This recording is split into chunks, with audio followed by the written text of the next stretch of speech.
E aí pessoal, tudo bem com vocês? O programa de hoje tem um dos conteúdos mais legais da língua inglesa, que é o caso genitive, ou chamado de possessive case.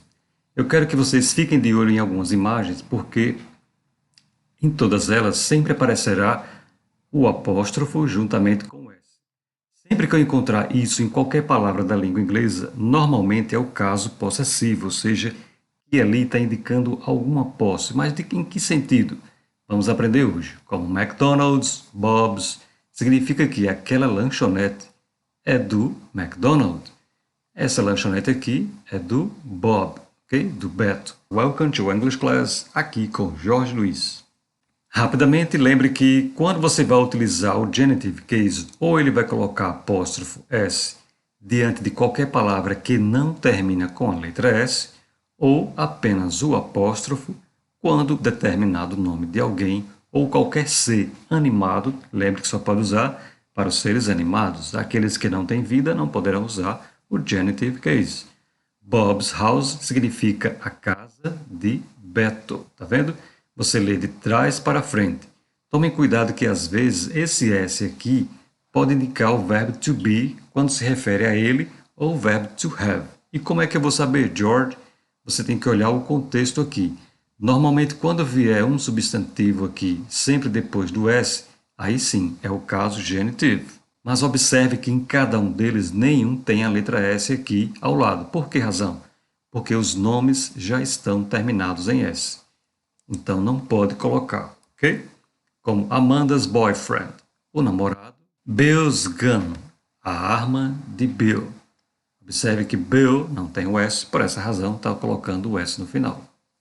Mary's dog, o cachorro de Mary. Em alguns casos, como o cartaz deste filme aqui, Bridget Jones' Diary, observe que muita gente vai dizer que aqui tem um erro. Realmente, por quê? Porque a palavra Jones terminou com a letra S. Mas alguns gramáticos dizem que a gente pode sim colocar o S ou não depois de um nome já terminado em S. Porém, se eu encontrar qualquer objeto inanimado, é comum você usar o of the. Então eu posso falar the table leg, a perna da mesa, ou the leg of the table. Porém, se eu encontrar três pessoas para o mesmo substantivo, apenas o último é que deve colocar o S no final, como Luke, Brenda and Helen's tragedy. Apenas o último deve colocar. Vamos então, digamos que a frase é a seguinte: a bonita. Essa seria a frase. Como ficaria na forma do genitive case? Quem é o dono da frase? Mary. Então, Mary's. Vou colocar apóstrofo S. Por quê? Porque Mary não tem S. Mary's house is beautiful. James. Reparem que James termina com S. Apenas apóstrofo. Ball. Right? Very easy. Remember a casa de Mary? Mary's house. A bola de James? James' ball. Primeiro vem a pessoa e em seguida vem o substantivo. O filho do americano mora em Nova York. American's son. Primeiro vem o sujeito que tem a posse. O que é que ele tem? Um filho, son. E aí termina com o uso do apóstrofo aqui. Right? Para encerrar o uso do genitive case, observe que eu falei que é apenas para coisas animadas, mas eu também posso usar para coisas inanimadas, como nome de países, por exemplo.